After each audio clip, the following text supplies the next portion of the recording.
Welcome, ladies and gentlemen, to this lecture. Real examples of impact creation by leveraging the 8 key dimensions. Now, let's see how different companies and famous people either failed to shatter the value perception misalignment or value access facilitation problems, or else went to the realm of extraordinary by doing a fantastic job. In other words, they solved these problems and created great impact as a result. The first example, Apple and Xerox. Xerox had a value access facilitation problem, and even though they knew exactly what the next wave of computing will be and how it will be converted into reality, but they remained focused on innovation and got locked into creative zone, as I mentioned before. The failure or reluctance of Xerox to unlock the value and market the product to masses for disrupting the market forever provided Apple with the opportunity to do it. After the demo by Xerox staff to Steve Jobs realized how revolutionary this user interface is and created Mac with the technology which was actually conceived, developed, and even realized in the form of first prototype by Xerox. Therefore, Apple took the technology, repackaged it, rebranded it, and it solved the second problem which Xerox did not solve, which is value access facilitation problem. Now, masses could buy Mac and do their daily computing tasks with Mac. Therefore, it always comes down to solving both the challenges at the right time. If any of the two, meaning value access facilitation and value perception misalignment, are not solved, a firm's products and services won't create any impact. The management said, go create the new world. We don't understand it.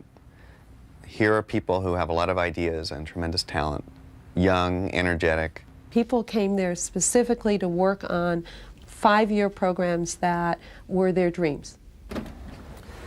This is a computer room in the basement of the Xerox Palo Alto Research Center. About 25 years ago, they built the Max time-sharing system in here, and now it's loaded with all sorts of other computers. And there's one that we're really interested in here. Let's see.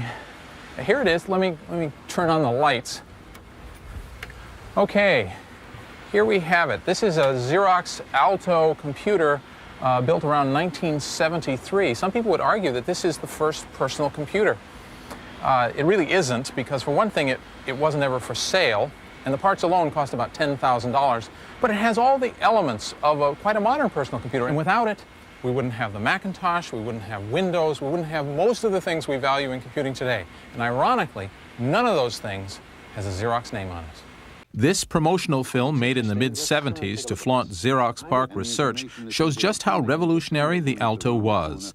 It was friendly and intuitive. This is an experimental office system. It's in use now. It had the first GUI using a mouse to point to information on the screen. It was linked to other PCs by a system called Ethernet, the first computer network. And what you saw on the screen was precisely what you got on your laser printer. It was way ahead of its time. Head office in New York ignored the revolutionary technologies they owned 3,000 miles away. They just didn't get it. And none of the main body of the company was prepared to accept the answers.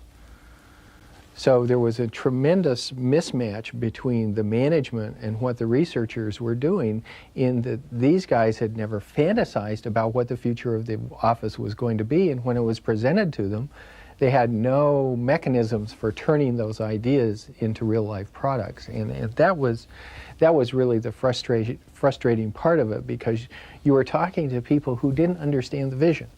And yet the vision was getting created every day within the Palo Alto Research Center, and there was no one to receive that vision. Steve Jobs had co-founded Apple Computer in 1976.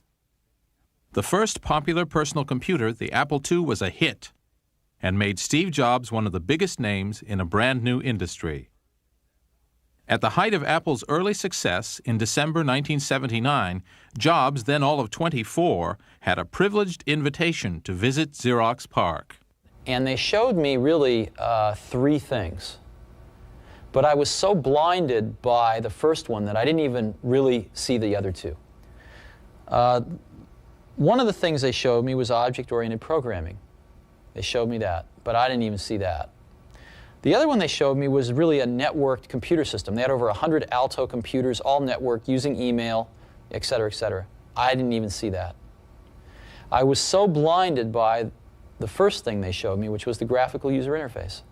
I thought it was the best thing I'd ever seen in my life. Now, remember, it was very flawed. What we saw was incomplete. They'd done a bunch of things wrong, but we didn't know that at the time. It's still, though, they had the germ of the idea was there, and they'd done it very well. And within, 10 minutes, it was obvious to me that all computers would work like this. Now, if we look at the 8 dimensions, we can clearly see that if Xerox had optimized their business along the following dimensions, they would have literally owned the whole industry. Also, they could have placed entry barriers that would have been next to impossible to overcome, as is evident from the fact that Microsoft and Apple ruled the world of computing for decades. So looking at the 8 dimensions, if Xerox had compensated for the lack of marketing expertise by optimizing their business along the following 3 out of the 8 dimensions, meaning number 1 joint ventures, number 2 market access, and number 3 co-produced value, they would have created mind-blowing impact. All what they needed was to find business partners which could manufacture the computers in great numbers, acting as manufacturing partners, and finding partners who could compensate for the lack of marketing acumen and had existing clients which would be interested in personal computers. Also, they could have found partners which will co-create value together with them to make the personal computers look more aesthetically appealing by improving fonts and user experience. But they didn't optimize their business along these dimensions, and definitely, if instead of giving their brainchild away and letting Apple leverage on their technology, if they had conducted meetings with right partners, the whole landscape of personal computing industry would be different now. Things in business are very simple, but people overcomplicate them. This is a pattern which I find again and again. Despite the tireless efforts, many sleepless nights and expertise of Xerox scientists, neither Xerox became rich nor the scientists in its lab. Therefore, business is simple but needs an understanding of the way world works and the way right decisions can change the fortunes of companies for decades to come.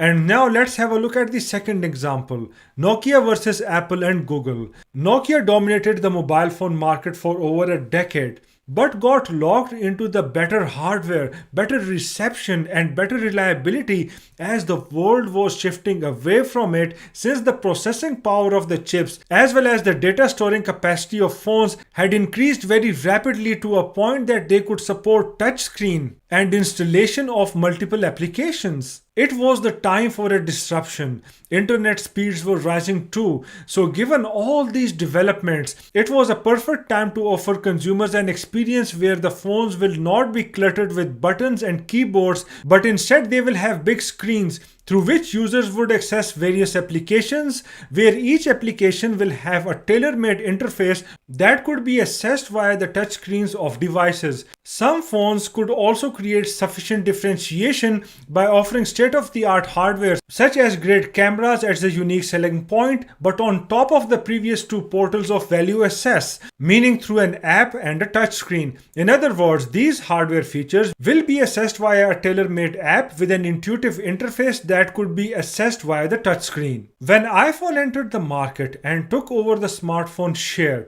Google realized the potential of unlocking the value of several device manufacturers too. It offers consumers the devices of various form factors running the Android operating system.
Both Google and Apple forged the new era of mobile ecosystems. Nokia did realize its shortcoming and came up with MeeGo operating system, but it was too late to combat the momentum which iOS and Android devices had created. Even a collaboration with Microsoft, usage of their Windows Mobile operating system, and dumping their MeeGo operating system did not work. Therefore, Nokia had only value perception misalignment problem, which resulted from the fact that it did not keep pace with the evolving needs and desires of the customers, which were enabled by the increasing internet speeds and computing power of devices. Nokia clearly did not have the value access facilitation problem, since it had one of the most efficient marketing machines in the world around 2008.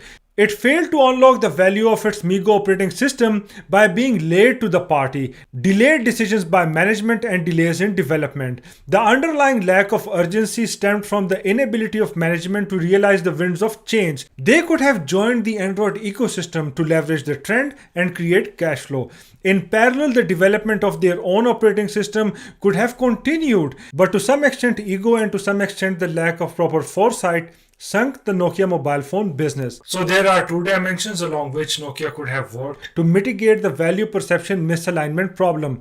Number one, joint ventures, meaning collaborating with Google, providing them with the flagship Android phone running Android operating system, and splitting revenue. Just imagine a mobile phone where hardware comes from Nokia and the operating system from Google, which is optimized for the Nokia phones. But Nokia didn't go that route.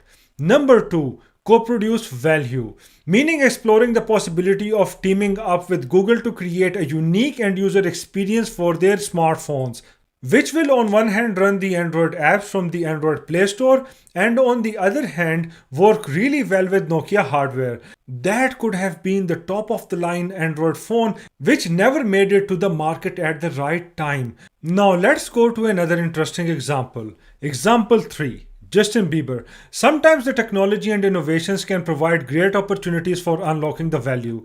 It is equally applicable to personal brands of people and the impact which they create with their skills. Their skills in comparison might not be that superior to their peers, but the difference in impact which they made in comparison to their peers might be tremendous. While many talented singers were still looking for record labels to unlock the value in their voice and performance, meaning taking it to masses, Justin Bieber, being a child, unlocked the value in his voice via his YouTube videos. It was a zero barrier to entry and required no effort apart from uploading the videos on YouTube.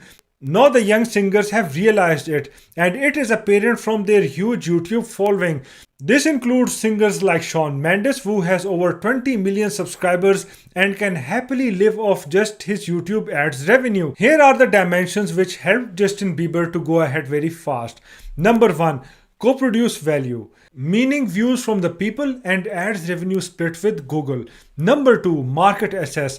YouTube provided that opportunity. As you can see, sometimes the way technology evolves and new disruptions come to market, many businesses, experts and artists benefit from it. Example 4. Tony Robbins. Tony Robbins unlocked the value in NLP and impacted millions, while the creators of NLP are hardly known to anybody. In essence, he achieved that by solving the value access facilitation problem. The value perception misalignment problem was already solved by the creators of NLP, and they knew the value in what they had achieved, just like Xerox. But they failed to empower masses with NLP. But Tony Robbins made that happen. He unlocked the value in NLP and optimized his business along the following dimensions. Number 1, market access. By finding the right venues for public speaking and finding the right marketing as well as PR partners or companies. Number 2, co-produce value. By finding the best publishers and writing books which created huge impact. In this lecture, we have gained good insights into the ways in which the framework consisting of 8 key dimensions can help businesses and talented people in unlocking their value. It is fundamentally important to understand that business owners can solve majority of their problems by leveraging the skills and competences of other businesses in various ways, or by shifting their focus in a right direction that will contribute to increasing their revenue. We will further explore the 8 dimensions framework in the upcoming sections. Thank you for your time, ladies and gentlemen, and let's proceed to the next lecture.